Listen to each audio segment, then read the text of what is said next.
প্রিয় বন্ধুরা, আপনাদের সবাইকে প্রভু যিশুর নামে স্বাগত জানাই। আপনাদের সবাইকে প্রভু যিশুর নামে স্বাগত জানাই। আমি আজ আপনাদের সঙ্গে একটা গুরুত্বপূর্ণ বিষয়ে আলোচনা করব। বিষয়টা হচ্ছে পবিত্র আত্মাকে দুঃখিত করা আর পবিত্র আত্মাকে নিভিয়ে ফেলা।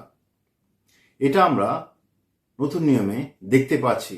এই বিষয়টা খুবই গুরুত্বপূর্ণ, আর আমাদের এই বিষয়গুলো বুঝতে হবে কি একজন বিশ্বাসী কেমনভাবে পবিত্র আত্মাকে দুঃখিত করতে পারে আর পবিত্র আত্মাকে নিভিয়ে ফেলতে পারে। ঈশ্বরের বাক্যে আমরা দেখতে পাচ্ছি এফেসীয় 4:30 সাধু পল লিখছেন, তোমরা পবিত্র আত্মাকে দুঃখিত করো না। আর প্রথম থেসেলনীয় তার 5:19 সাধু পল লিখছেন, পবিত্র আত্মাকে নিভিয়ে ফেলো না। যখন এরকম ঈশ্বরের বাক্যে লেখা রয়েছে, তার মানে একজন বিশ্বাসী পবিত্র আত্মাকে দুঃখিত করতে পারে বা পবিত্র আত্মাকে নিভিয়েও ফেলতে পারে। তো আমাদের বুঝতে হবে কি আমরা আমাদের ব্যবহার, আমাদের চাল চলন, আমাদের স্বভাব বা আমরা যেগুলো করছি, যেরকমভাবে জীবনযাত্রা করছি, তার দ্বারা কোনোভাবে পবিত্র আত্মাকে দুঃখিত করছি না তো? কোনোভাবে পবিত্র আত্মার কাজকে নিভিয়ে ফেলার চেষ্টা করছি না তো? এটা আমাদের নিজেদেরকে পরীক্ষা করে দেখতে হবে। যখন ঈশ্বরের বাক্যে এরকম উল্লেখ করা রয়েছে, যেমন সাধু পল উল্লেখ করেছে নতুন নিয়মে, তার মানে একজন বিশ্বাসী পবিত্র আত্মাকে দুঃখিত করতে পারে। সেজন্যই এরকম লেখা রয়েছে কি পবিত্র আত্মাকে দুঃখিত করো না। আর একজন বিশ্বাসী পবিত্র আত্মার কাজকে নিভিয়ে ফেলতে পারে, সেই জন্যই লেখা রয়েছে পবিত্র আত্মাকে নিভিয়ে ফেলো না। তো এই জন্যই ঈশ্বরের বাক্যটা লেখা রয়েছে একজন বিশ্বাসী এরকম করতে পারে। আর এখানে তাকে সতর্ক করা হচ্ছে সে যেন এই কাজগুলো না করে।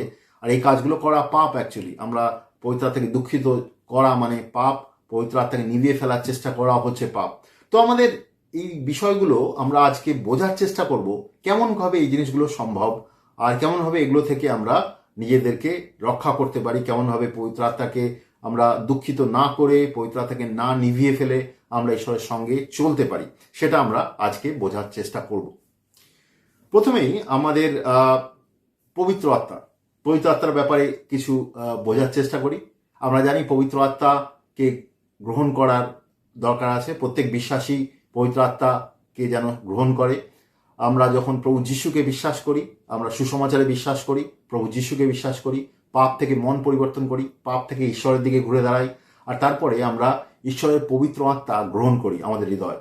পবিত্র আত্মা আমাদের ভেতরে এসে থাকতে শুরু করে। এই জন্যেই নতুন নিয়মে আমাদের শরীরকে ঈশ্বরের মন্দির বলা হয়েছে। একজন বিশ্বাসীর শরীর ঈশ্বরের মন্দির। প্রথম কোরিন্থীয় তার 6:19 সাধু পল বলছেন, তোমরা কি জানো না তোমাদের অন্তরে যিনি বাস করেন, যাকে তোমরা ঈশ্বরের কাছ থেকে পেয়েছো, সেই পবিত্র আত্মা থাকার ঘরই হলো তোমার দেহ, তোমরা তোমাদের নিজেদের নয়। তো ঈশ্বর আমরা ঈশ্বরকে যখন বিশ্বাস করেছি, ঈশ্বর আমাদের শরীরকে তার মন্দির হিসেবে গ্রহণ করেছেন, আর আমাদের শরীরের ভেতরে তার আত্মা তিনি ঢেলে দেন। এই পবিত্র আত্মা গ্রহণ করার ব্যাপারটা কোনো নতুন কোনো আন্ডারস্ট্যান্ডিং নয়। এটা কোনো নতুন আন্ডারস্ট্যান্ডিং নয়, এটা নতুন কোনো থিওলজি নয়। আমরা পুরনো নিয়মে দেখতে পারি কি পুরনো নিয়মে জোয়েল ভাববাদী তিনি বলেছেন, জোয়েলের চ্যাপ্টার 2 লেখা রয়েছে, তিনি ভাববাদী করেছিলেন কি ঈশ্বর শেষের দিনে ঈশ্বর তার আত্মা ঢেলে দেবে তার বিশ্বাসীদের উপরে, আর সকল বিশ্বাসীদের উপরে তিনি আত্মা ঢেলে দেবেন। এটা ঈশ্বর ভবিষ্যবাণী করেছিল পুরনো নিয়মের সময়। আর তারপরে আমরা দেখতে পাই নতুন নিয়মে দেখতে পাই কি বাপ্তিস্মদাতা যোহন যখন বাপ্তিস্ম দিচ্ছিলেন, তিনি তখন বলছিলেন কি আমার পরে একজন আসবেন, আমি তো জলে বাপ্তিস্ম দিচ্ছি, আমার পরে একজন আসবেন, তিনি পবিত্র আত্মায় বাপ্তিস্ম দেবেন। বাপ্তিস্মদাতা যোহন কিন্তু প্রভু যিশুর কথা বলছিলেন, আর তিনি বলছিলেন যে প্রভু যিশু পবিত্র আত্মায় বাপ্তিস্ম দেবেন। যদিও তিনি প্রভু যিশুর নাম নেননি, উনি বলার চেষ্টা করছিলেন আমার পরে যিনি আসবেন তিনি পবিত্র আত্মায় বাপ্তিস্ম দেবেন। তারপরে আমরা দেখি প্রভু যিশু আসেন আর তিনি বাপ্তিস্ম গ্রহণ করেন, তারপরে তিনি প্রচার করতে শুরু করেন, অনেক লোক তাকে বিশ্বাস করতে শুরু করে, অনেক লোক সুস্থ হয়, অনেক লোক দুষ্টাত্মা থেকে মুক্ত হয়, প্রভু যিশুর প্রচার শুরু হয়। তারপরে বেশ কিছু লোক প্রভু যিশুর শিষ্য হয়, তারা প্রভু যিশুর সঙ্গে চলতে শুরু করে। প্রভু যিশু তার শিষ্যদের বলেন কি আমি চলে যাওয়ার পরে পবিত্র আত্মা তোমাদের দেওয়া হবে। সেটা হচ্ছে ঈশ্বরের আত্মা। আর প্রভু যীশু তাদেরকে বলেন তিনি হচ্ছে তোমাদের সহায়ক, সে তোমাদের সঙ্গে থাকবেন। এটা ঈশ্বর তাদেরকে বলেছিলেন যে এটা কোনো পবিত্র আত্মা তোমাদের গ্রহণ করতেই হবে, প্রত্যেক বিশ্বাসীকে পবিত্র আত্মা গ্রহণ করতে হবে। আর তিনি পবিত্র আত্মার ব্যাপারে বলেছিলেন যে সেটা হচ্ছে ঈশ্বরের আত্মা, তিনি যখন আসবেন পবিত্র আত্মা তোমাদের সত্যে পরিচালিত করবেন, পবিত্র আত্মা তোমাদেরকে আরো ভালোভাবে কেমন করে চলতে হয় ঈশ্বরের সঙ্গে সেগুলো বোঝাবেন, সে তোমাদের সাহায্যকারী। আর সেই পবিত্র আত্মা আমাদের আমাদের আমাদের আমাদের সঙ্গে ঈশ্বরের সম্পর্ক তৈরি করে, আমাদের মনকে পুনর্নবীকরণ করতে সাহায্য করে, ঈশ্বরের আন্ডারস্ট্যান্ডিংগুলোকে আরো ভালোভাবে বুঝতে সাহায্য করে, ঈশ্বরের রাস্তায় আরো ভালোভাবে চলতে সাহায্য করে। পবিত্র আত্মা একরকম আমাদের সঙ্গে ঈশ্বরের সম্পর্ক বানায় আর আমাদেরকে ঈশ্বরের রাস্তায় চলতে সাহায্য করে। সে প্রত্যেক দিন আমাদের সঙ্গে কথা বলে, ঈশ্বরের বাক্য দিয়ে আমাদের সঙ্গে কথা বলে, আমাদের সাহায্য করে যাতে আমরা ঈশ্বরের আওয়াজ শুনতে পারি আর ঈশ্বরের ইচ্ছা অনুসারে আমরা চলতে পারি। এটা পবিত্র আত্মার কাজ। আমরা যে পবিত্র আত্মার ভেতরে গ্রহণ করি, সে লাগাতার আমাদের ভেতরে কাজ করে, সে আমাদের চরিত্র গঠন করে, আমাদের ভেতরে যে স্বভাবগুলো আছে যেগুলো ঈশ্বর থেকে নয় সেগুলো থেকে আমাদেরকে মন পরিবর্তন করতে বলে, সেগুলো থেকে আমাদের বেরিয়ে আসতে বলে। তার সঙ্গে সঙ্গে ঈশ্বরের বাক্য থেকে আমাদেরকে জ্ঞান দেয়, আমাদের বুদ্ধি দেয় যাতে আমরা ঈশ্বরের ইচ্ছা অনুসারে চলতে পারি। এছাড়াও পবিত্র আত্মা আমাদের ঈশ্বরের সামর্থ্যে কাজ করতে সাহায্য করে, লোককে সুস্থ করা, তাদের থেকে ভূত তাড়ানো, বিভিন্ন রকমের সামর্থ্যে কাজ করতে সাহায্য করে পবিত্র আত্মা। পবিত্র আত্মা আমাদের জীবনকে ভেতর থেকে বদলাতে শুরু করে, সে ঈশ্বরের মতন করে আমাদেরকে বাড়িয়ে তোলে আর ঈশ্বরের মতন করে আমাদের চলতে সাহায্য করে। এটা পবিত্র আত্মার কাজ। কিন্তু পবিত্র আত্মা কিন্তু কখনো আমাদের সঙ্গে কোনো জোর জবরদস্তি করে না। যদিও এগুলো সমস্ত পবিত্র আত্মার কাজ, সে লাগাতার আমাদের জীবনে প্রত্যেক দিন আমাদের জীবনে কাজ করতে চায়, কিন্তু পবিত্র আত্মা কিন্তু আমাদের সঙ্গে কোনো রকম জবরদস্তি করে না। সে এরকম বলে না কি তোমাকে এই জিনিসটা করতেই হবে, সে আমাদেরকে রাস্তা দেখায়। একজন বিশ্বাসী কিন্তু আমরা যখন প্রভু যিশুকে বিশ্বাস করতাম না তখন আমরা নিজের ইচ্ছা অনুসারে চলতাম, নিজের মনে যে ইচ্ছা আসতো, নিজের যে পাপের স্বভাবের যে ইচ্ছা আসতো, ভুল চিন্তা আসতো, সেই হিসেবে আমরা চলতাম, আমাদের মনের যা ইচ্ছা আসতো সেরকম ভাবে আমরা চলতাম।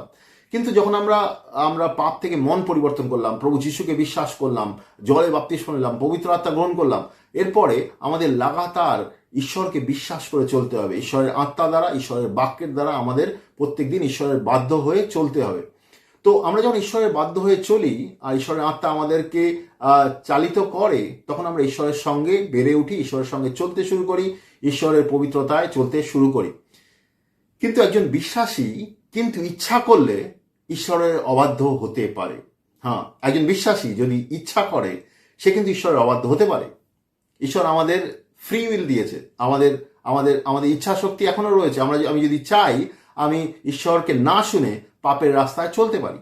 যে কোনো বিশ্বাসী এটা করতে পারে। সে চাইলে ঈশ্বরকে না শুনে সে নিজের পাপের স্বভাবে ফিরে যেতে পারে বা জগতের মতন করে চলতে পারে।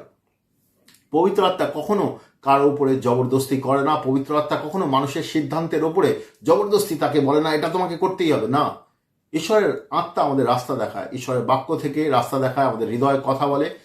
ঈশ্বর চায় যেন আমরা তাকে, যেহেতু আমরা তাকে ভালোবাসি, আমরা যেন তার বাধ্য হই। যেহেতু আমরা ঈশ্বরকে ভালোবাসি, আমরা যেন ঈশ্বরের বাধ্য হই। কিন্তু আমি যদি চাই ঈশ্বরের বাধ্য নাও হতে পারি, তার মানে আমি ঈশ্বরকে না ভালোবেসে, আমি যদি নিজের পাপের স্বভাবকে ভালোবাসি, আমি যদি জগৎকে ভালোবাসি, ঈশ্বরের বিশ্বাসী হয়েও আমি জগতের মতন করে চলতে পারি। ঈশ্বরের আত্মা যেটা আমাকে বলছে সেটা আমি শুনলাম না, আমি নিজের ইচ্ছা মতন করে চললাম। আমি এরকমভাবে চলতে পারি। পবিত্র আত্মা যদিও আমাদের ভেতরে দেওয়া হয়েছে, একজন ব্যক্তি, একজন বিশ্বাসী এরকমভাবে চলতে পারে। এবার দুঃখিত করা, পবিত্র আত্মাকে দুঃখিত করা, এই জিনিসটা বুঝতে হবে। পবিত্র আত্মাকে দুঃখিত করার মানে কি? দুঃখিত করার মানে হচ্ছে কি কাউকে কষ্ট দেওয়া বা ব্যথা দেওয়া বা শোকগ্রস্ত করা। এখন দুঃখ আপনি কাকে দিতে পারেন? ভেবে দেখুন, আপনি দুঃখ কাকে দিতে পারেন? আপনি যে কোনো ব্যক্তিকে দুঃখ দিতে পারেন কি? না। যে ব্যক্তি আপনার খুব কাছের তাকে দুঃখ দিতে পারেন। যে আপনার ভালো চায় তাকে আপনি দুঃখ দিতে পারেন, আপনি যদি ভুল রাস্তায় চলেন। যেটা আমি বলছিলাম, আমি চাইলে ঈশ্বরের কথা না শুনে, ঈশ্বরের আত্মা না শুনে আমরা নিজের ইচ্ছা মতন চলতে পারি। যেহেতু পবিত্র আত্মা আমাদেরকে ভালোবাসে, যেহেতু সে আমাদের সাহায্য করতে চায়, পবিত্র আত্মা আমাকে ভালোবাসে, সে আমাকে তা ঈশ্বরের পবিত্রতা, ঈশ্বরের সামর্থ্যে চালাতে চায় প্রত্যেক দিন। আমি যদি ঈশ্বরের না শুনি, পবিত্র আত্মা না শুনি, তা পবিত্র আত্মা কষ্ট পায়, পবিত্র আত্মা দুঃখ পায়। তো সেটাকেই পবিত্র আত্মাকে দুঃখ দেওয়ার ব্যাপারে উল্লেখ রয়েছে। আমরা কিভাবে পবিত্র আত্মাকে দুঃখ দিই এটা আমাদের বুঝতে হবে, আর জিনিসটাকে প্রপারলি বুঝতে হবে, কি প্রসঙ্গে জিনিসটা বলা হয়েছে বাক্যে সেটা আমাদের বুঝতে হবে, বাক্য থেকে প্রকৃতভাবে বুঝতে হবে। আমরা এই বিষয়টা আমরা এফেসীয় 4-এ দেখতে পাই। এফেসীয় 4-এর 30-এ সাধু পল উল্লেখ করেছেন আমরা যেন পবিত্র আত্মাকে দুঃখ না দিই। তো আমরা বুঝলাম আমরা দুঃখ কেমনভাবে দিতে পারি। আমরা ঈশ্বরের না শুনে, পবিত্র আত্মার না শুনে যদি নিজের মতন করে চলি তাহলে আমরা পবিত্র আত্মাকে দুঃখ দিতে পারি। কিন্তু আমরা একটু বাক্যে যাব, এফেসীয় 4 চ্যাপ্টারতে যাব, আর জিনিসটাকে বোঝার চেষ্টা করব কি প্রসঙ্গে জিনিসটা বলা হয়েছে। ঈশ্বরের বাক্যে যদি কখনো কোথাও কোনো আন্ডারস্ট্যান্ডিং আপনি পান, সেটাকে যদি আপনি বোঝার চেষ্টা করেন আর যদি বুঝতে না পারেন, তো এটা সোজা আন্ডারস্ট্যান্ডিং হচ্ছে এটা, আপনি সেই বাক্যের আগে আর পরে অনেকগুলো ভার্স পড়ুন, আপনি পুরো চ্যাপ্টারটা পড়ুন, ঠিক করে বোঝার চেষ্টা করুন কি প্রসঙ্গে জিনিসটা লেখা হয়েছে, তাহলে আপনি জিনিসটার মানে বুঝতে পারবেন। ঈশ্বরের আত্মা সাহায্য করবে আপনাকে বুঝতে। তো আমরা এখানেও এফেসীয় 4-এ আমরা এফেসীয় 4টা পড়ে বোঝার চেষ্টা করব সাধু পল কি প্রসঙ্গে এই কথাটা তিনি তুলেছেন, কি পবিত্র আত্মাকে দুঃখ দিও না। এফেসীয় 4-এর 1 থেকে যদি আমি দেখি, এফেসীয় 4-এর 1-এ সাধু পল বলছে, তাই প্রভুর জন্যে বন্দী অবস্থায় আমি তোমাদের কাছে এই অনুরোধ করছি, ঈশ্বর যে জন্যে তোমাদের ডেকেছেন তার উপযুক্ত হয়ে চলো। এখানে ঈশ্বরের সঙ্গে চলার ব্যাপারে কথা বলা হচ্ছে, মানে ঈশ্বর যেভাবে তোমাদের, যে কারণে তোমাদের ডেকেছেন তার উপযুক্ত হয়ে তুমি চলো। মানে আমাদের চাল চলনের কথা বলছে, আমাদের জীবন আমরা কেমনভাবে চালাচ্ছি সেভাবে বলছে। মানে অ্যাকচুয়ালি এটা বলতে চাইছে কি ঈশ্বর আমাদেরকে পবিত্রতায় চলতে বলেছে, আর তুমি ঈশ্বরের পবিত্রতায় চলো। বিশ্বাসীদের বলছে তুমি পবিত্রতায় চলো। এফেসীয় মণ্ডলী যে বিশ্বাসী আছে তাদেরকে বলছে ঈশ্বর আমি তোমাদেরকে এই অনুরোধ করছি, ঈশ্বর যে তোমাদের পবিত্রতায় জীবন কাটানোর জন্য ডেকেছে সেই পবিত্রতায় চলো, ঈশ্বরের পবিত্রতা, ঈশ্বরের ধার্মিকতায় চলো। এরপরে যদি আমরা এফেসীয় 4-এর পুরো কনটেক্সটটা পড়ি, পুরো চ্যাপ্টার পড়ি, আমরা দেখতে পাবো ব্যাপারটা এরকমই। সাধু পল তুলে ধরার চেষ্টা করছেন আমরা যেন পবিত্রতা, ঈশ্বরের সত্যে, ঈশ্বরের ধার্মিকতায় যেন চলি। এফেসীয় 4-এর 22 থেকে 24 আমি পড়ব। এখানে বলছে, তোমরা এই শিক্ষা পেয়েছিলে যে তোমাদের পুরনো জীবনের পুরনো আমিকে পুরনো কাপড়ের মতনই বাদ দিতে হবে। পুরনো আমিকে পুরনো কাপড়ের মতন বাদ দিতে হবে, কারণ ছলনা কামনার দ্বারা সেই পুরনো আমি নষ্ট হয়ে যাচ্ছে। পুরনো আমি মানে পুরনো স্বভাবের কথা বলছে। আমরা যখন পাপের মধ্যে ছিলাম, সে পাপের স্বভাব, পুরনো স্বভাব যেটা, সেটাকে পুরনো আমি বলছে। সেই আমিকে আমাদের বাদ দিতে হবে। আমাদের অন্য ট্রান্সলেশনে বলছে এটাকে খুলে ফেলতে হবে। খুলে ফেলা মানে কিরকম, যেমন আপনি কোনো একটা জামা পরে আছেন, সেটাকে আপনি খুলে ফেললেন, তো সেটাকে আমাদের বাদ দিতে হবে। দেখুন, আমরা যখন প্রভু যিশুকে বিশ্বাস করতাম না, তখন আমরা পাপের মধ্যে চলতাম, তখন আমরা পাপের স্বভাব থেকে বেরিয়ে আসতে পারতাম না, চাইলেও বেরিয়ে আসতে পারতাম না। যারা পাপের মধ্যে চলছে তারা পাপের স্বভাব থেকে বেরিয়ে আসতে পারবে না। কিন্তু যখন একজন ব্যক্তি প্রভু যিশুকে গ্রহণ করে ফেলেছে, নতুন জন্মপ্রাপ্ত হয়েছে, পবিত্র আত্মা গ্রহণ করেছে, তারপরে তার ভিতরে কিন্তু সামর্থ্য আছে কি পুরনো স্বভাবকে সে কাপড়ের মতন খুলে ফেলতে পারবে। এটা বোঝার ব্যাপার আছে এখানে। একজন ব্যক্তি যে প্রভু যিশুকে গ্রহণ করেনি, সে কিন্তু পুরনো স্বভাবকে খুলে ফেলতে পারে না। কিন্তু একজন ব্যক্তি যে নতুন জন্মপ্রাপ্ত হয়েছে, পবিত্র আত্মা গ্রহণ করেছে, প্রভুর আত্মা গ্রহণ করেছে, তার জন্য কিন্তু পুরনো স্বভাবকে কাপড়ের মতন ফেলে দেওয়া সম্ভব। তো তাদের কথা বলছে, এফেসীয় মণ্ডলীতে যে বিশ্বাসী আছে তাদেরকে বলছে, তোমরা যে পুরনো স্বভাবে চলছো, ওই পুরনো স্বভাবকে পুরনো কাপড়ের মতন খুলে ফেলো, আর সেই পুরনো আমি নষ্ট হয়ে যাচ্ছে। তারপরে 23-এ বলছে, তার বদলে ঈশ্বরকে তোমাদের মনকে নতুন করে গড়ে তুলতে দাও। তো বলছে যে তুমি ঈশ্বর তোমাদের মনকে নতুনভাবে গড়ে তুলতে চায়। অ্যাকচুয়ালি এখানে পবিত্র আত্মার কথাই বলা হচ্ছে, যে পবিত্র আত্মা আমাদের ভেতরে রয়েছে, সেই আত্মা কিন্তু আমাদের মনকে নতুনভাবে গড়ে তোলার চেষ্টা করছে লাগাতার। 24 এখানে বলছে, আর ঈশ্বরের দেওয়া নতুন আমিকে নতুন কাপড়ের মতনই পরো, সত্যের নির্দোষিতা ও পবিত্রতা দিয়ে এই নতুন আমিকে ঈশ্বরের মতন করে সৃষ্টি করা হয়েছে। নতুন আমি মানে নতুন যে ব্যক্তিত্ব তোমাদের ভেতরে দেওয়া হয়েছে, নতুন মানুষ সেটা ঈশ্বরের পবিত্রতা, ঈশ্বরের সামর্থ্যে, ঈশ্বরের ধার্মিকতায় তাকে সৃষ্টি করা হয়েছে। তো নতুন আমিকে পড়তে বলেছে, নতুন আমিকে প্রভু যিশুর স্বভাবকে পরিধান করতে বলেছে। তো এখানে আমরা দেখতে পাচ্ছি এফেসীয় 4-এ কি আমাদের আহ্বান করা হচ্ছে, ঈশ্বর যেভাবে আমাদের চলতে বলেছে সেইভাবে যেন আমরা চলি। এফিসিও 4:1 দেখতে পাচ্ছি। তারপরে এফিসিও 4:22 আমরা দেখতে পাচ্ছি যে পুরনো মানুষকে ত্যাগ করতে বলছে। আর 23 বলছে যে 24 বলছে কি আমরা যেন নতুন আমিকে পরিধান করি, নতুন আমাদের ভেতরে নতুন মানুষকে আমরা যেন ধারণ করি। এরপরে আমরা দেখতে পাই 29 থেকে 32 পড়বো, এফিসিওর 29 থেকে 32। এখানে লেখা রয়েছে কি আমাদের যে বিশেষ যে বিষয়টা রয়েছে যে আমরা পবিত্র আত্মাকে দুঃখী করছি, সেই প্রসঙ্গে আরো কিছু লেখা রয়েছে 29 থেকে 32। এখানে বলছে তোমাদের মুখ থেকে কোনো বাজে কথা যেন বের না হয়, বরং দরকার মতন অন্যকে গড়ে তোলার জন্য যা ভালো সেই কথাই বের করো, যাতে যারা তা শোনে তাই তার উপকার হয়। আমাদের মুখ থেকে যখন খারাপ কথা বেরোয়, অন্য ব্যক্তি কিন্তু সেটা ভালো লাগে না। অন্য ব্যক্তিকে আঘাত করার জন্যে, অন্য ব্যক্তিকে বিভিন্ন রকমভাবে খারাপ বোঝানোর জন্য আমাদের মুখ থেকে খারাপ কথা বেরোয়। আর সেটাই অবশ্যই শুধু মুখ থেকে বেরোয় না, আমাদের হৃদয়ে তিক্ততা থাকে, হৃদয়ে রাগ ঘৃণা থাকে, সেই জন্য মুখ থেকে বেরোয়। মুখ অটোমেটিক্যালি বলে না, আমাদের হৃদয়ে এরকম অবস্থা থাকে, সেই জন্য আমাদের মুখ থেকে বেরোয়। তো এখানে বলছে যে আমাদের মুখ থেকে এমন কথা বেরোনো উচিত যেগুলো যেন অন্যকে গড়ে তোলে, যারা শুনবে যারা তাদেরকে গড়ে তোলে, আমরা যেন একে অপরকে গড়ে তুলতে পারি। নতুন নিয়মে এই আন্ডারস্ট্যান্ডিংটা আমরা সব জায়গায় দেখতে পাই কি মণ্ডলীকে বলা হচ্ছে তোমরা একে অপরকে গড়ে তোলো, আমাদের স্বভাব আমাদের কথাবার্তা যেন অন্যকে গড়ে তোলে। কিন্তু এখানে এরকম কথাও বলছে যে কিছু বিশ্বাসী এমনভাবে কথা বলছে যেটা বাজে কথা, যেটা অন্যকে গড়ে তুলছে না, অন্যকে হয়তো ভেঙে ফেলছে, অন্যকে আঘাত দিচ্ছে, এরকম কথা তারা বলছে। তারপর 30 দেখছি তিনি লিখছেন তোমরা ঈশ্বরের পবিত্র আত্মাকে দুঃখ দিও না, যাকে দিয়ে ঈশ্বরের মুক্তি পাওয়ার দিন পর্যন্ত তোমাদের সিলমোহর করে রাখা হয়েছে। এই প্রসঙ্গে এখানে সাধু পল লিখছেন তোমরা ঈশ্বরের পবিত্র আত্মাকে দুঃখ দিও না।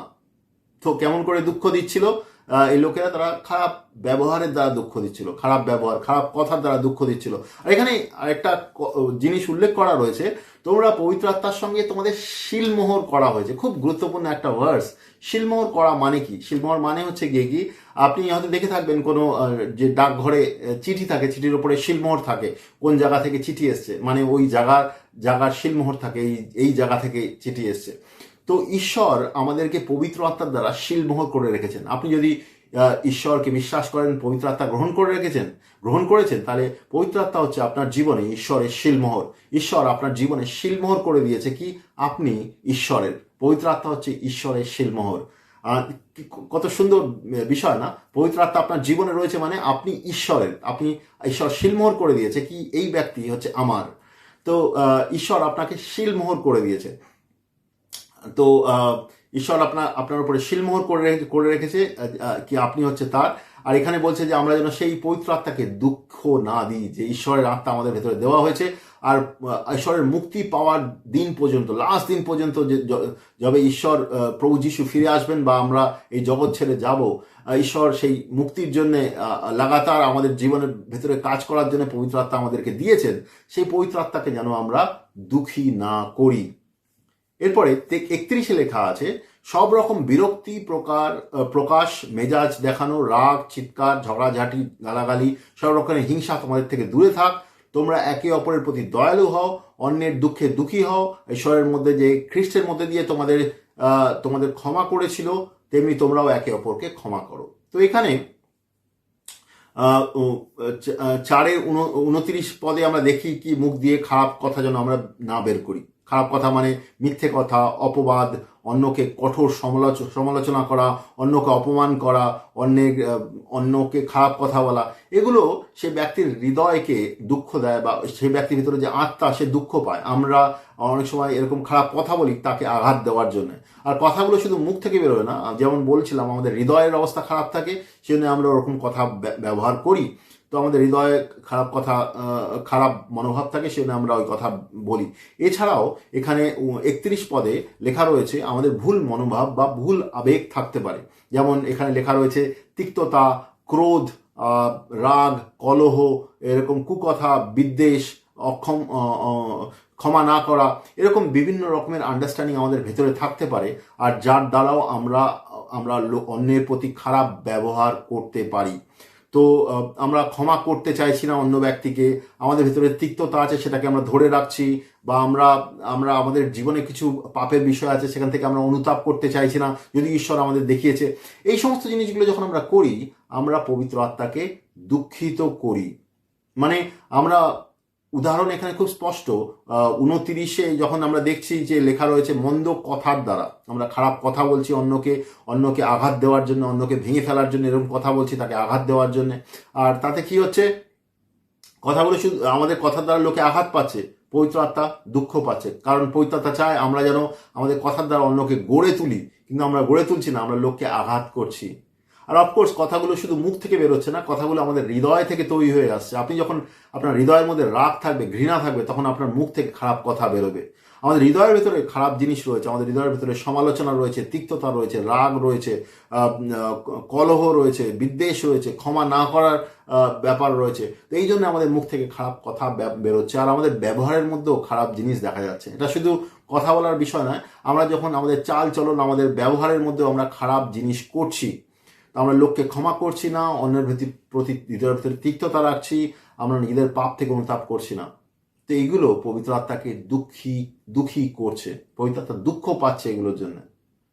পবিত্র আত্মা আপনাকে সাহায্য করার জন্য দেওয়া হয়েছে, কিন্তু আপনি তার কথা না শুনে আপনি নিজের মতন করে নিজের পাপের স্বভাবে চলছেন, বা নিজের পুরনো স্বভাবে চলছেন। এগুলো কিন্তু সব পুরনো স্বভাব, নতুন স্বভাব নয়। এগুলো সব আমাদের পুরনো স্বভাব, একটা মানুষের পুরনো স্বভাব, পাপের স্বভাব। প্রভু যিশুতে আসার আগে আমরা এরকম স্বভাবে চলতাম, কিন্তু প্রভু যিশুকে বিশ্বাস করার পরে আমরা যেন এরকম স্বভাবে না চলি।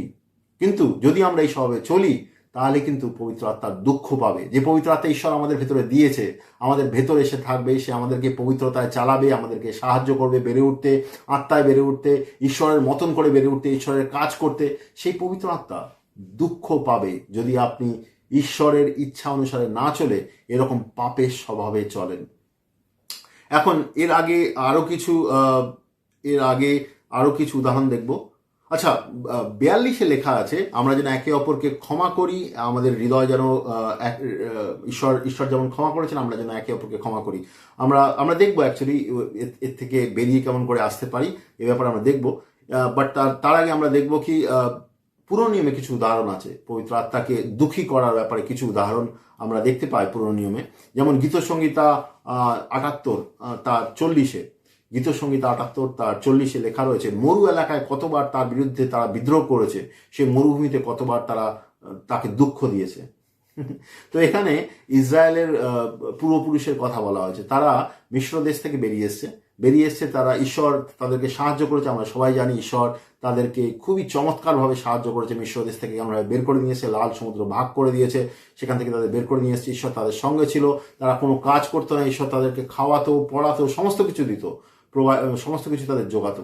আর ঈশ্বর চাইতো কি তার ঈশ্বরের ইচ্ছা অনুসারে তারা চলে, কিন্তু তারা ঈশ্বরের ইচ্ছা অনুসারে চলেনি। তারা তাদের হৃদয়ে যে ইচ্ছা এসছে সেই হিসেবে তারা চলেছে, তারা পাপের স্বভাবে চালিত হতো। আর যেহেতু তারা পাপের স্বভাবে চালিত হতো, এখানে লেখা রয়েছে গীতসংহিতা 78 40, মরু এলাকায় কতবার তার বিরুদ্ধে তারা বিদ্রোহ করেছে। মানে ঈশ্বরের বিরুদ্ধে যে ইসরায়েলের পূর্বপুরুষেরা বিদ্রোহ করেছে, সেই মরুভূমিতে কতবার তারা তাকে দুঃখ দিয়েছে, তারা ঈশ্বরকে দুঃখ দিয়েছে, ঈশ্বরের আত্মাকে দুঃখ দিয়েছে। ঈশ্বরের আত্মা যা চায় তাই তারা করেনি। খুবই স্পষ্ট একটা উদাহরণ। এরপরে আমরা যিশাইতে যাব, যিশাই 63:10 যাব। একই রকমের উদাহরণ তুলে ধরা হয়েছে।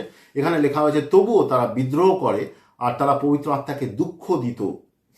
ইসরায়েলের পূর্বপুরুষেরা ঈশ্বরের পবিত্র আত্মাকে দুঃখ দিত, সেই জন্যে তারা ফিরে তাদের শত্রু হলেন আর তিনি তাদের বিরুদ্ধে যুদ্ধ করতে লাগলেন। তো এখানে এটাও বলছে, যদি তারা ঈশ্বরের পবিত্র আত্মাকে দুঃখ দিয়েছিল, তারা পবিত্র আত্মাকে দুঃখ দেওয়ার সঙ্গে সঙ্গে তারা পবিত্র আত্মার শত্রু হয়ে গেল। কারণ পবিত্র আত্মা শুনতো না, তারা নিজের মতন করে চলতো, তা পবিত্র আত্মার বিরুদ্ধে তারা চলে গেল। আর ঈশ্বর আর তিনি নিজে তাদের বিরুদ্ধে যুদ্ধ করতে লাগলেন, ঈশ্বর তাদের বিরুদ্ধে যুদ্ধ করতে লাগলেন। তো এখানে আমাদের বুঝতে হবে, আমরা যখন পবিত্র আত্মাকে দুঃখ দিই, পবিত্র আত্মাকে শোনা বন্ধ করে দিই, পবিত্র আত্মার শব্দকে আমরা উপেক্ষা করি, আমরা ধীরে ধীরে তার কণ্ঠস্বর আমরা শুনতে পারি না, আর আমাদের বিবেক, আমাদের হৃদয় কঠিন হয়ে যায়, আর আমাদের আত্মিক সংবেদনশীলতা হারিয়ে যায়। আমরা পবিত্র আত্মা থেকে শোনা বন্ধ করে দিই, আমরা নিজের মতন করে চলি, আমরা ঈশ্বরকে আমাদের শত্রু বানিয়ে ফেলি। যেটা আমরা আগে ছিলাম, বিশ্বাসে আসার আগে আমরা কিন্তু ঈশ্বরের শত্রু ছিলাম। তারপরে প্রভু যিশুর মৃত্যু পুনরুত্থানের মাধ্যমে, প্রভু যিশুর রক্তের মাধ্যমে আমরা ঈশ্বরের সঙ্গে বন্ধুত্ব স্থাপন করেছি।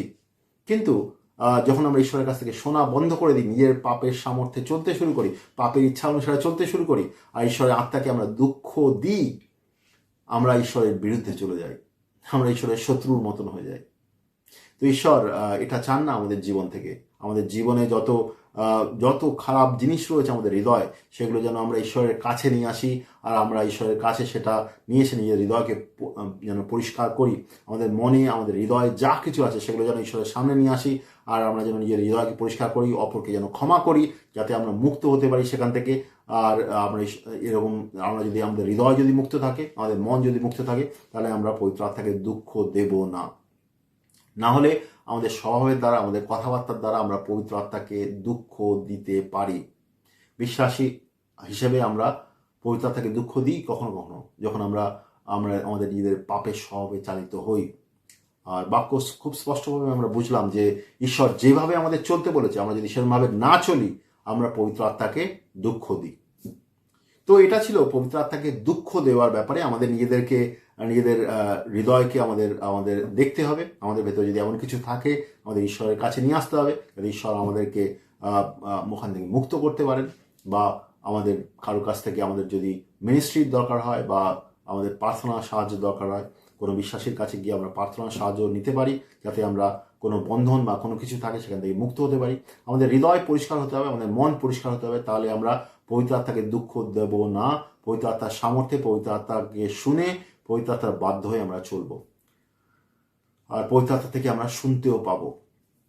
আমাদের লাগাতার পবিত্র আত্মা থেকে শুনতে হবে, আমাদের লাগাতার ঈশ্বরের উপস্থিতিতে প্রার্থনায় যেতে হবে। আপনি যদি প্রার্থনায় বসছেন, কিন্তু আপনাকে প্রার্থনা করতে ইচ্ছা হচ্ছে না, বা প্রার্থনা করার শব্দ খুঁজে পাচ্ছেন না, বা প্রার্থনা বসতে ইচ্ছা করছে না, বাইবেল পড়তে ইচ্ছা করছে না, তাহলে বুঝতে হবে আপনার ভেতরে কিছু চলছে, আপনার হৃদয় বা মনের মধ্যে কিছু চলছে। তো সেই জিনিসগুলোকে ঈশ্বরের সামনে নিয়ে আসুন, প্রার্থনা করুন, ঈশ্বরের সামনে নিয়ে আসুন। যদি আপনার ভেতরে এমন কোনো কঠিন কিছু থাকে, ক্ষমা না করার ব্যাপারে কিছু থাকে, তিক্ততা কিছু থাকে, রাগ ঘৃণা কিছু থাকে, সেগুলো ঈশ্বরের সামনে নিয়ে আসুন। কোনো ব্যক্তি আপনার সঙ্গে খারাপ ব্যবহার করেছে, তাদেরকে ক্ষমা করুন, তাদেরকে মুক্ত করুন, আপনার হৃদয়কেও পরিষ্কার করুন। ঈশ্বরের উপস্থিতিতে এসে ঈশ্বর আপনার হৃদয়কে পরিষ্কার করবে, আর তারপরে ঈশ্বরের সঙ্গে লাগাতার সম্পর্ক রাখুন, আর তাহলে আপনি ঈশ্বরের কাছ থেকে শুনতেও পাবেন। আপনি যদি লাগাতার ঈশ্বরের সঙ্গে থেকে শোনেন, তাহলে ঈশ্বরের সঙ্গে আপনার সম্পর্ক রয়েছে। এটা খুবই স্পষ্ট একটা উদাহরণ, অ্যাকচুয়ালি স্পষ্ট একটা রাস্তা, কেমনভাবে আপনি বুঝতে পারবেন কি আপনি ঈশ্বরের আত্মাকে দুঃখ দিচ্ছেন না।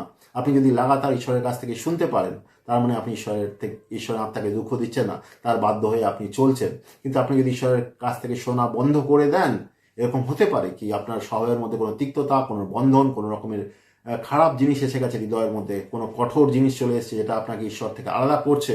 আর হতে পারে সেই পরিস্থিতিতে আপনার কথাবার্তার দ্বারা, আপনার স্বভাবের দ্বারা আপনি ঈশ্বরের আত্মাকে দুঃখী করছেন। ঈশ্বর আমাদের সাহায্য করতে চান, তিনি চান যেন আমরা এইসব জিনিস থেকে বেরিয়ে আসি, আর তিনি আমাদের সাহায্য করতে চান, তার সঙ্গে সম্পর্ক রেখে আমরা যেন তার পবিত্রতায় বেরিয়ে উঠতে পারি। এবার আমরা দেখব, ঈশ্বরের আত্মাকে নিভিয়ে ফেলো না। ঈশ্বরের আত্মাকে নিভিয়ে ফেলো না। ঈশ্বরের বাইবেলে লেখা রয়েছে যেন আমরা ঈশ্বরের আত্মাকে নিভিয়ে না ফেলি। প্রথম থেসলোনীয় তার 5:16-22, প্রথম থেসলোনীয় তার 5:16-22, এখানে সাধু পল লিখছেন, সবসময় আনন্দিত থাকো, সবসময় প্রার্থনা করো, আর সকল অবস্থার মধ্যে ঈশ্বরকে ধন্যবাদ দাও, কারণ যীশু খ্রিস্টের মধ্যে দিয়ে তোমাদের জন্যে তাই ঈশ্বরের ইচ্ছা। পবিত্র আত্মাকে নিভিয়ে ফেলো না। যারা নবী হিসেবে ঈশ্বরের বাক্য বলেন, তাদের কথা তুচ্ছ করো না, বরং সব কিছু যাচাই করে দেখো, যা কিছু ভালো ধরে রাখো, আর সব সময় মন্দ থেকে দূরে থাকো। তো এখানে সাধু পল খুব স্পষ্টভাবে বলছেন কি 5:19, প্রথম থেসলোনিকে তার 5:19 বলছেন, পবিত্র আত্মাকে নিভিয়ে ফেলো না। এখন আত্মাকে নেভানো না, নিভিয়ে ফেলো না। নেভানো মানে কি? মনে করুন কোথাও আগুন জ্বলছে, সেখানে আপনি জল ফেলে দিলেন, বা ফায়ার এক্সটিংগুইশার খুলে ওই আগুনটাকে আপনি বুঝিয়ে দিলেন, সেটাকে বোঝানো বলে, নিভিয়ে ফেলা বা বোঝানো বলে। তো পবিত্র আত্মাকে নতুন নিয়মে অনেক জায়গাতে আগুনের সঙ্গে তুলনা করা হয়েছে। তো পবিত্র আত্মাকে নিভিয়ে ফেলা মানে পবিত্র আত্মার কাজকে বন্ধ করার চেষ্টা করা। সেটাকে নিভিয়ে ফেলা মানে সঙ্গে তুলনা করা হয়েছে। তো পবিত্র আত্মাকে দুঃখিত করা মানে আমাদের স্বভাবের দ্বারা এমন কিছু করা যায় যে আমরা পবিত্র আত্মাকে শুনছি না, আমাদের নিজের পাপের স্বভাবে চলছি। কিন্তু পবিত্র আত্মাকে নিভিয়ে ফেলা মানে পবিত্র আত্মা কাজ করতে চাইছে বা কাজ করছে, সেটাকে আমরা আটকে দিচ্ছি বা সেটাকে আমরা বন্ধ করার চেষ্টা করছি, সেটা হচ্ছে পবিত্র আত্মাকে নিভিয়ে ফেলা। তো এখানে আমরা দেখলাম যে প্রথম থেসেলনীয় 5:16-22 দেখলাম এখানে সাধু পল লিখছেন, সর্বদা আনন্দ করো, নিরন্তর প্রার্থনা করো, সবসময় কৃতজ্ঞতা প্রকাশ করো, ভাববাণী অবজ্ঞা করো না। যারা প্রফেসি করে সেটাকে অবজ্ঞা করো না, সবকিছুর পরীক্ষা করো, যা কিছু শুনছো সবকিছু পরীক্ষা করো, যা কিছু দেখছো তার পরীক্ষা করো, আর মন্দ থেকে দূরে থাকো। তার সঙ্গে সঙ্গে বলছে যে আত্মাকে তোমরা নিভিয়ে ফেলো না। তার নির্দেশ আমরা কেমনভাবে তার আত্মাকে নিভিয়ে ফেলি, পবিত্র আত্মাকে নিভিয়ে ফেলতে পারি। পবিত্র আত্মা আপনাকে কিছু বলার চেষ্টা করছে, আপনি সেটা শুনছেন না। পবিত্র আত্মা আপনাকে প্রভুর কাজ করতে বলছে, আর পরিচর্যার কাজ করতে বলছে, আপনি করতে চাইছেন না, বলছেন পরে করবেন। বা পবিত্র আত্মা আপনাকে সুসমাচার প্রচার করতে বলছে, কারোর সঙ্গে সুসমাচারের ব্যাপারে বলতে বলছে, আপনি করতে চাইছেন না। কারো ব্যাপারে প্রার্থনা করতে বলছে, আপনি করতে চাইছেন না। বা হতে পারে অন্য কোনো ব্যক্তি পবিত্র আত্মার কাজ করছে, অন্য কোনো বিশ্বাসী পবিত্র আত্মার কাজ করছে, আপনার সামনেই করছে, কিন্তু আপনি সেটা করতে দিচ্ছেন না। আপনার ভেতরে অহংকার কাজ করছে, কি ও কেন করবে, আমি করব পবিত্র আত্মার কাজ, তো আপনি ওকে আটকে দিচ্ছেন। তো এরকম হতে পারে। বা পবিত্র আত্মার কাজ কিছু লোক করছে, আপনি যেহেতু ওখানে উপস্থিত রয়েছেন, আপনি চান কি জিনিসটা আপনার মাধ্যমে হোক, তো আপনি সেই কাজটাকে আটকে দিচ্ছেন। পবিত্র আত্মা যে কোনো বিশ্বাসের মধ্যে দিয়ে কাজ করতে পারে। পবিত্র আত্মা কিন্তু প্রত্যেক বিশ্বাসের মধ্যে দিয়ে কাজ করতে পারে। পবিত্র আত্মা শুধু মণ্ডলীর নেতাদের মধ্যে, লিডারদের থ্রু কাজ করবে যেরকম নয়, কিন্তু পবিত্র আত্মা বাইবেলে আমরা দেখতে পাই প্রত্যেক বিশ্বাসীকে পবিত্র আত্মার দান দেওয়া হয়েছে, তারা পবিত্র আত্মার মধ্যে দ্বারা কাজ করতে পারে। কিন্তু এমন হতে পারে কি অনেক ব্যক্তি যারা মণ্ডলীর হতে পারে, মণ্ডলীর নেতা হতে পারে, তারা অ্যাকচুয়ালি তাদের ভিতরে অহংকার কাজ করছে। তারা এমন বলতে পারে কি না, ওই সাধারণ বিশ্বাসী কেন পবিত্র আত্মার কাজ করবে, আমি করবো পবিত্র আত্মার কাজ, তুমি করতে পারো না। আর কোনো সাধারণ বিশ্বাসী যে মণ্ডলীতে রয়েছে, প্রত্যেক বিশ্বাসী হচ্ছে পুরোহিত, প্রত্যেক বিশ্বাসীর মধ্যেই পবিত্র আত্মা রয়েছে, প্রত্যেক বিশ্বাসী পবিত্র আত্মার কাজ করতে পারে। কিন্তু মনে করুন একজন ব্যক্তি অন্য ব্যক্তিকে পবিত্র আত্মার কাজ করতে দিচ্ছে না, পবিত্র আত্মা কাজ করছে তাকে সে আটকে দিচ্ছে, তো সেটা হচ্ছে পবিত্র আত্মার কাজকে নিভিয়ে ফেলা। এছাড়াও পবিত্র আত্মা ব্যক্তিগতভাবেও আমাদের কথা বলতে পারে। মনে করুন আপনার কারোর সঙ্গে ঝগড়া হয়েছে, আপনি সেই ব্যক্তিকে ক্ষমা করতে পারছেন না, পবিত্র আত্মা আপনাকে বলছে ওই ব্যক্তিকে ক্ষমা করে দাও, কিন্তু আপনি ক্ষমা করছেন না। আপনি কিন্তু পবিত্র আত্মার কাজকে নিভিয়ে ফেলার চেষ্টা করছেন। কারণ পবিত্র আত্মা আপনাকে ক্ষমা করতে বলছে, যাতে যখন আপনি ক্ষমা করবেন, পবিত্র আত্মা আপনার হৃদয়কে সম্পূর্ণ মুক্ত করবে, পবিত্র করবে, কিন্তু আপনি সেটা অ্যালাউ করছেন না। এটাও পবিত্র আত্মাকে নিভিয়ে ফেলার কাজ। পবিত্র আত্মা আপনাকে সুসমাচার কারোর সঙ্গে প্রচার করতে বলছে, আপনি প্রচার করতে চাইছেন না, বলছেন যে এখন নয় পরে। বা কোনো ব্যক্তির জন্য প্রার্থনা করতে বলছে পবিত্র আত্মা আপনাকে ভেতর থেকে, আপনি লজ্জা পাচ্ছেন বা বলছেন যে এখন না পরে করব। আপনি নিজের ইচ্ছায় চলার চেষ্টা করছেন, পবিত্র আত্মার কাজকে পবিত্র আত্মা যেটা বলছে আপনাকে করতে সেটা আপনি করছেন না। বা এরকম হতে পারে অন্য কোনো ব্যক্তি পবিত্র আত্মার কাজ করছে, যেটা আমি আগে বলছিলাম, আপনি সেটা করতে দিচ্ছেন না। এটা নর্মালি হতে পারে কি কখনো কখনো মণ্ডলীর যারা নেতৃত্ব নেয় তাদের মধ্যে এই কাজগুলো হতে পারে, তাদের ভিতরে অহংকার কাজ করতে পারে। তারা মণ্ডলীর যে প্রভুর কাজ, যে পরিচর্যার কাজ, সেগুলোকে তারা নিয়ন্ত্রণ করতে চায়, অনেক সময় নিয়ন্ত্রণ করতে চায়। অবশ্যই পরমেশ্বর সাহায্য করেন, লিডারদের থ্রুও প্রভু আমাদের ভেতরে কাজ করেন, কিন্তু অনেক সময় লিডারদের মধ্যে ব্যক্তিগত অহংকার কাজ করে, বা মণ্ডলীর ভেতরে অনেক লোকের মধ্যে ব্যক্তিগত অহংকার কাজ করতে পারে, আর তারা ঈশ্বরের কাজকে তারা আটকাতে পারে। ঈশ্বর কাজ করছেন কারো থ্রু, কাজ করছেন কারো দ্বারা, কাজ করছেন, আর যে ব্যক্তির ভিতরে অহংকার রয়েছে সে কোনোভাবে সেই পবিত্র আত্মার কাজকে আটকে দেওয়ার চেষ্টা করছে। এটাকে বলে পবিত্র আত্মাকে নিভিয়ে ফেলা। তো পবিত্র আত্মা কিন্তু যে কোনো ব্যক্তিকে ব্যবহার করতে পারে। তো অনেকের মধ্যে ঈর্ষা, অহংকার আর অন্যকে নিয়ন্ত্রণ করার মতন জিনিস ভেতরে কাজ করে। তারা কি করে, তারা চায় না, তারা যদি কোনো ব্যক্তিকে পছন্দ না করে, তারা চায় না সেই ব্যক্তির দ্বারা পবিত্র আত্মার কাজ হোক, তো তারা সেই পবিত্র আত্মার কাজকে নিভিয়ে ফেলার চেষ্টা করে সেভাবে। একটা উদাহরণ দিতে পারি আমি কিছু বছর আগে আমি ওড়িশাতে এক জায়গায় পরিচর্যার কাজে গেছিলাম, মানে প্রভুর কাজ করছিলাম।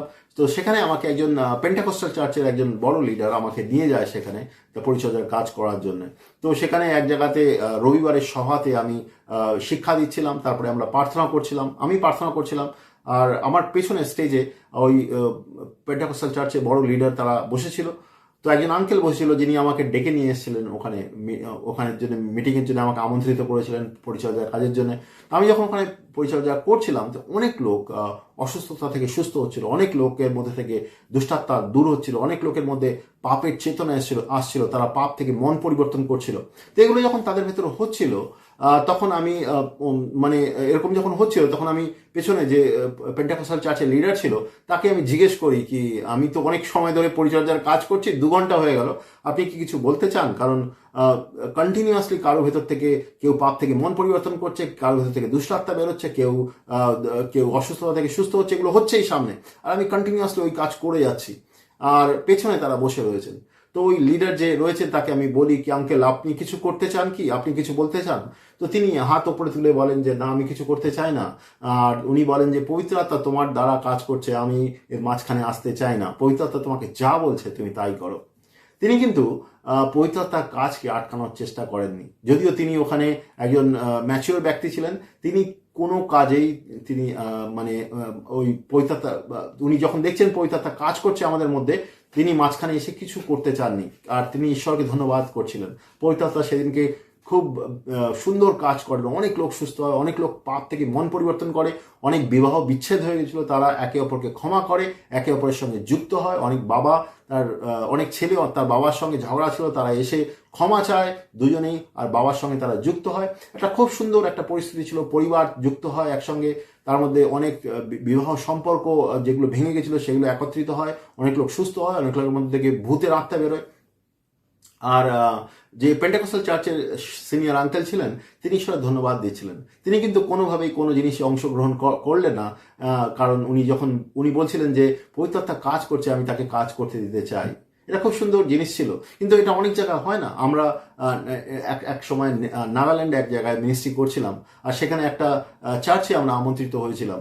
আমরা যখন সেই চার্চে গেছিলাম, হিন্দি সার্ভিস হচ্ছিল সেখানে, আর সেখানে চার্চের যে পাস্টার তিনি পবিত্র আত্মার ব্যাপারে প্রচার করছিলেন।